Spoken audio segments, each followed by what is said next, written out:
대입제도 공정성 강화 방안 이후에 우리의 선택 한번 알아보도록 하겠습니다.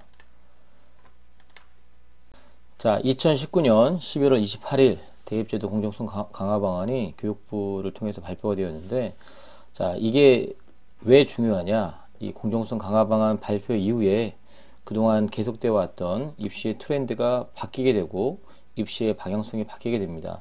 우리가 지난 영상에도 배웠지만 2011학년도를 기점으로 해서 수시와 정시의 비율이 아주 극명하게 차이가 났었는데, 수시의 비중을 줄이고 정시의 비중을 늘리고, 그 다음에 상위권 대학 위주로 주로 많이 책정이 되어 있었던 이 학생부 종합전형의 이 비중이 줄고, 그 다음에 논술 전형을 포함한 사교육에 들어가는 이런 전형들을 줄이고, 뭐 이런 내용들이 아무튼 여기에 담겨져 있고, 그리고 이 공정성 강화 방안이 앞으로 이제 올해 고3부터 순차적으로 적용이 된다. 그렇기 때문에 엄청나게 중요합니다. 여기 목차를 보시면 나와 있지만, 고등학교에서는 대입 전형 자료의 공정성을 강화해라. 대학교에서는 투명성, 전문성 강화해라. 그 다음에 대입 전형 구조를 개편해라. 이런 내용들로 되어 있습니다. 한번 자세하게 살펴보도록 하겠습니다. 자, 먼저 커다란 흐름 속에서 연도별 추정 로드맵을 한번 봐야 되는데, 2021학년도 올해 졸업했던 학생들이고, 자, 현재 고3, 그 다음에 고2, 고1 학생들에 대한 이야기입니다. 자, 일단 보면 2022학년도와 2023학년도는 이렇게 묶여있다고 보면 될 것 같아요. 큰 틀에서 같이 가고요. 2024학년도 우리 1학년들은, 올해 1학년들은 또 지금 현재 고등학교 2, 3학년들하고 조금의 또 차이가 있다고 보면 될 것 같습니다. 자, 그래서 하나하나 알아보겠지만, 전반적으로 학생부 기재가 축소가 되고요. 그 다음에 2024학년이 되면 이제 정규 교육과정 외에 비교과들은 이제 대비 반영이 폐지가 되다 보니까 학교생활 충실하는 학생들의 어떤 생활 태도가 좀 더 강화돼야 될 것 같은 생각이 들고요. 자기소개서나 교사 추천서 폐지가 되고, 그 다음에 학종 운영, 특히나 이게 대학에서 더 신경 써야 될 부분이지만, 이미 작년부터 블라인드 전형이 확대가 되고, 이런 부분들이 일단 얘기를 한번 나눠볼 거고요. 그 다음에 정시 위주로 좀 개편을 해라. 그래서 올해 고3들부터는 정시가 많이 느는데, 교육부에서는 16개 대학, 수시 모집에서 학종과 논술 전형이 45%가 넘어가는 16개 대학. 보니까 거의 대부분 서울에서 우리가 흔히 말하는 선호하는 대학들이었는데, 그 대학들로 하여금 학종과 논술을 줄이고, 그리고 수능의 비중을 좀 늘려라 라고 공고했는데, 거의 다 조기 달성이 이루어졌고요. 우리 고등학교 1학년들이 해당하는 2024학년도에는 그 16개 대학을 40% 이상으로 정시가 확대될 수밖에 없는 기조를 유지하고요. 그 다음에 사회통합전형이나 이제 학교장 추천전형 이런 거 얘기하는데, 이런 부분들은 자세히 좀 알아보도록 하겠습니다. 자, 그러면 아까 세 가지 카테고리가 있었죠. 자, 고등학교는 대입 전형 자료의 공정성을 강화해라.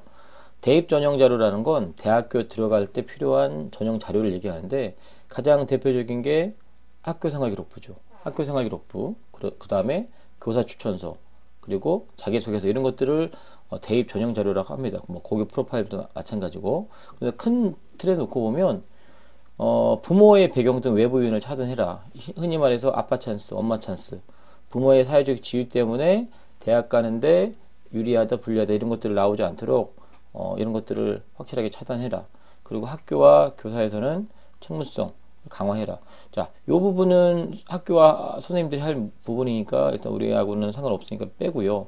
자, 부모 배경 등 외부 요인을 차단했다는 게 무슨 의미냐? 학교생활기록부의 비교과 영역이 많이 줄었고요. 그 비교과 요인에 부모의 외부 요인, 후관 교과가 들어간다고 봤기 때문에 그거를 최대한 줄이고요. 그리고 2024학년도가 되는 그때 입시에서는 웬만해서는 학교 정규교육과정 위에 이루어지는 것들은 대입에 반영하지 않는 쪽으로 좀 바뀌고 있습니다. 자, 그리고 말도 많고 탈도 많았던 자기소개서 같은 부분은 현재 고2와 고3 학생들에게만 적용이 되고, 특히 고2 같은 경우는 고2와 고3은 자기소개서의 내용이 이제 문항수가 줄죠. 어떤 이런 변화가 있고, 현재 고2 같은 경우는 자기소개서가 완전히 폐지됩니다. 그리고 올해는 학교 추천서, 교사 추천서가 완전히 폐지가 되는 등 이런 공정성 강화 방안이 이렇게 적용이 되고 있는 그런 상황입니다. 자, 그래서 부모 배경 등 외부인 차단했다는 건 무슨 의미냐? 금방 얘기했지만 정규교육과정 외의 활동은 대입 반영을 폐지한다. 그러니까 학교에서 이루어지는 것. 그러니까 모든 학생들이 흔히 말하는 수업 시간이라는 그 활동을 통해서 일어나는 활동 외에는 대입 반영하지 않는다. 자, 그러면 이게 뭘 의미할까요? 학교 생활에 더 충실해야 된다는 얘기겠죠.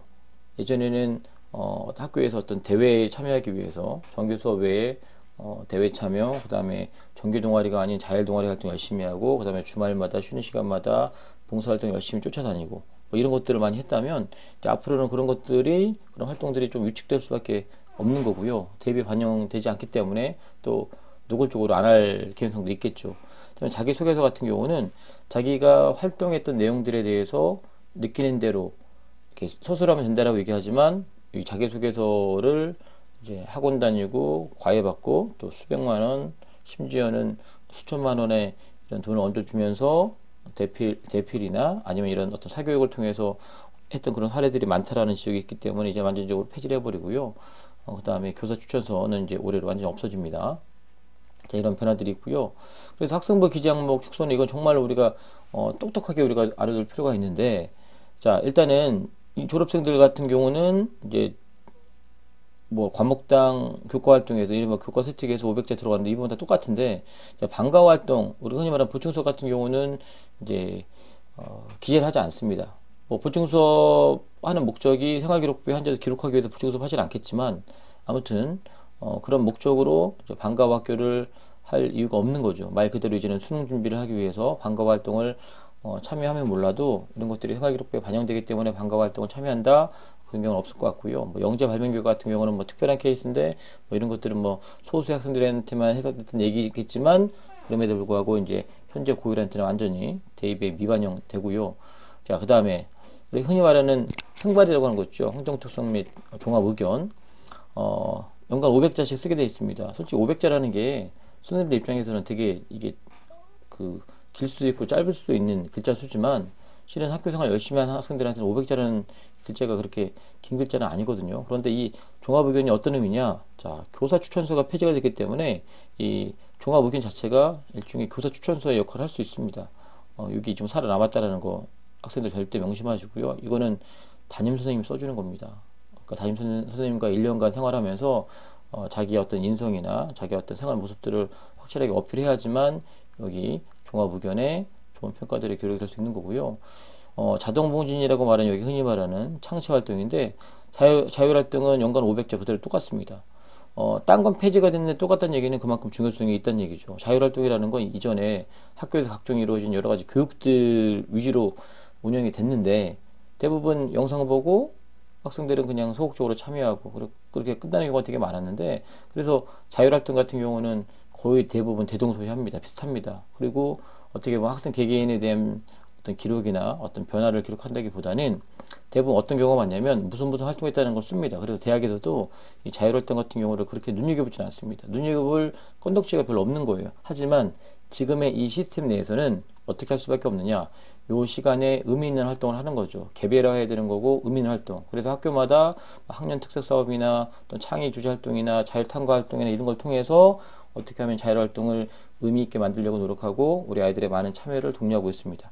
자, 동아리 활동은 자, 현재 고2와 고3은요.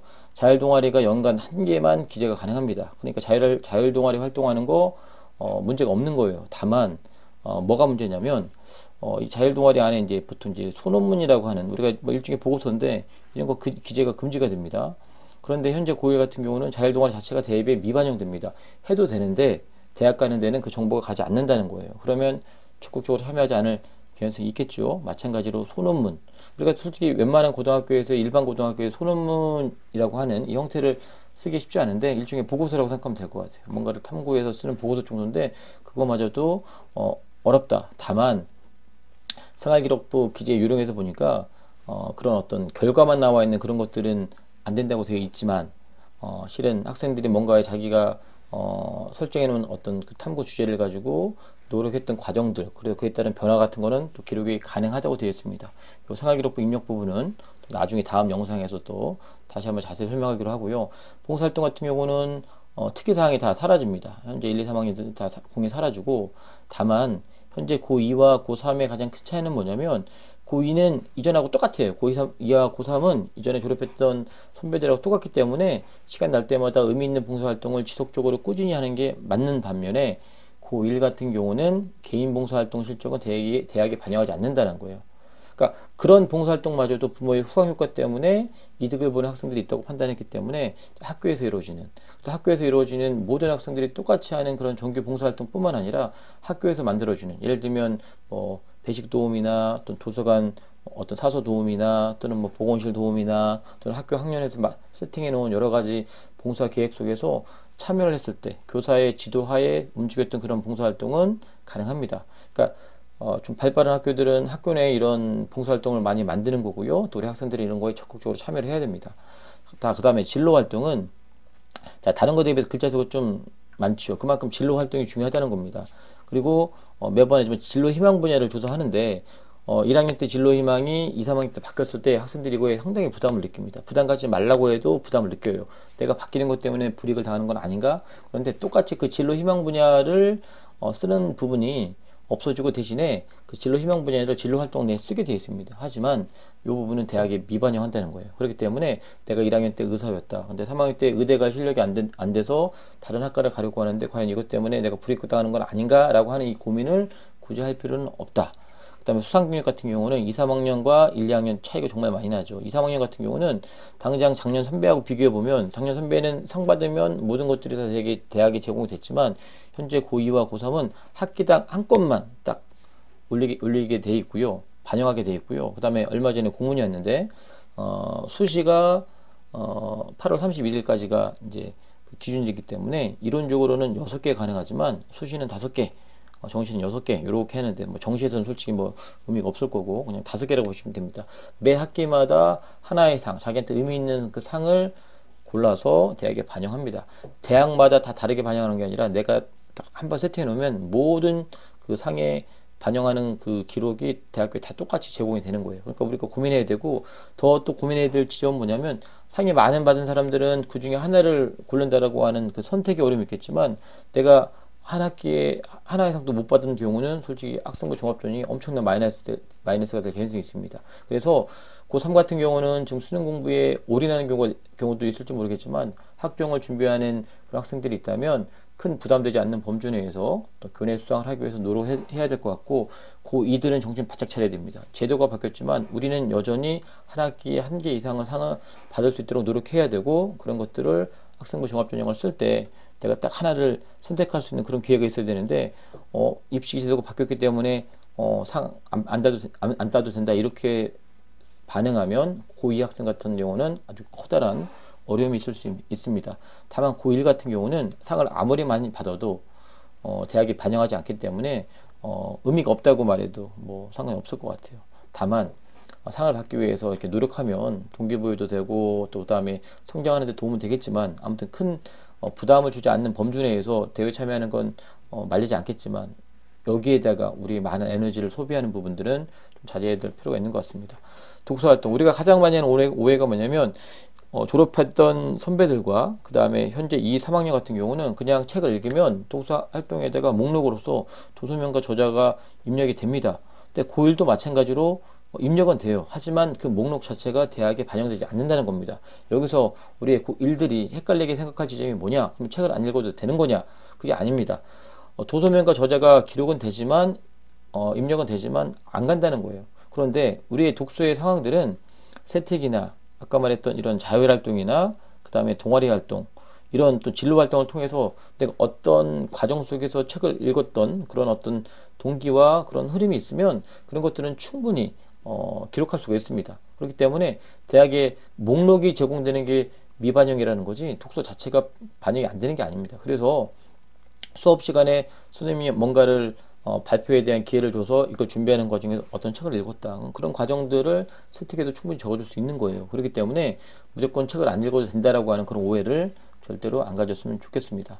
자, 대학평가의 투명성, 전문성 강화해라. 이건 뭐 말씀 돼 있죠. 투명하게 해라. 학종에 대해서 사람들이 의심을 많이 하는 거예요. 특히나 성적에도 좋았는데 왜 떨어졌지? 그 다음에 저 학교는 특목고라서 붙여준 거 아니야? 실은 특목고나 자사고 같은 경우는 뭔가 매력적인 활동을 했고 또 그런 그 아이들이 그 학교 출신 아이들 그런 역량이 있기 때문에 뽑았겠지만 그냥 사람들의 그냥 평균의 시선을 놓고 보면 왜 차별하는 거지? 혹시나 고교 등급제가 있는 게 아닌가 이런 얘기들을 하기 때문에 투명하게 해라. 그래서 작년부터 자, 서류와 면접 모두 다 블라인드 평가를 했습니다.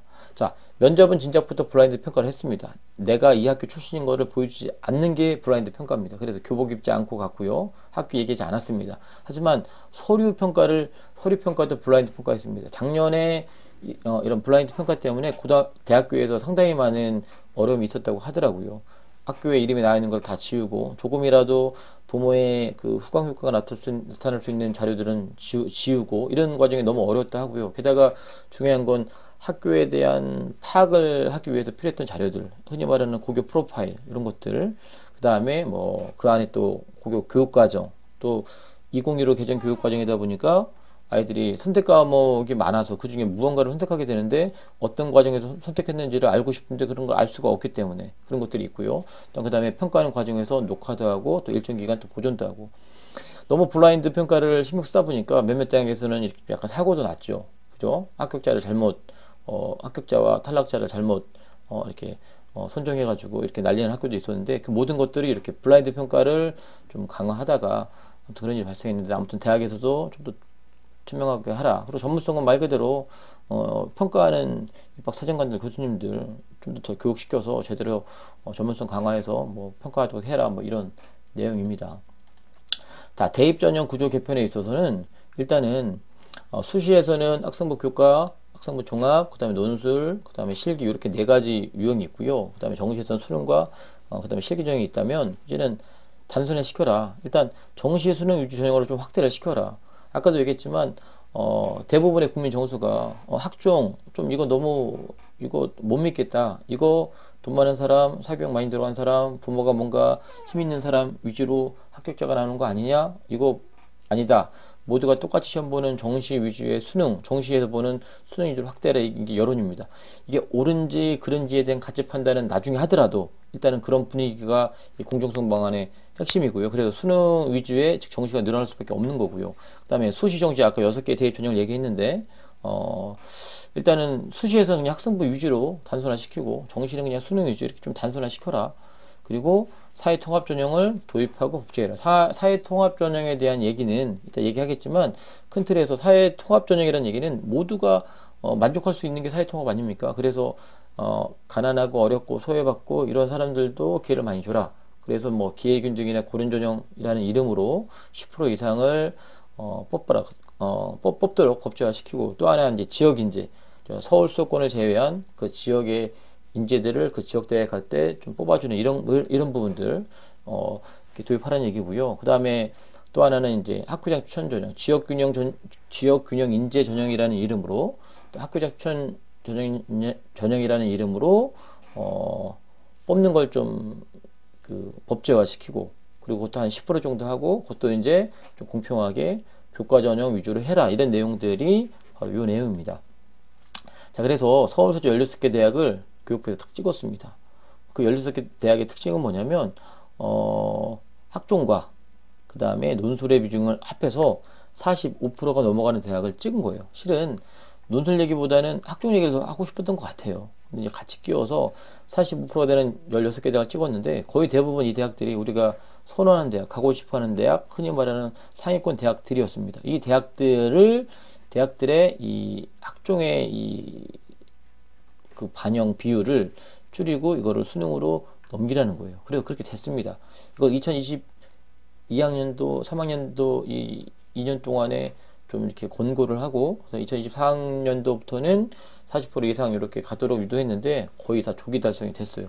그리고 또 하나, 이전까지는 이 서울 상위권 대학에 교과 전형이 별로 없었는데 이제는 아까 말했던 사회통합 전형 도입 법제화라는 이름 때문에 이렇게 거의 대부분이 아니죠. 모든 대학들이 다 이제는 교과 전형이 들어왔어요. 서울대는 여전히 원톱이기 때문에 종합으로만 다 뽑지만 그래서 이 서울에 있는 대학, 수도권 대학 포함해서 40여 개 이상의 대학들이 이런 학교장 추천 전형으로 지역균형 인재를 뽑게 됩니다.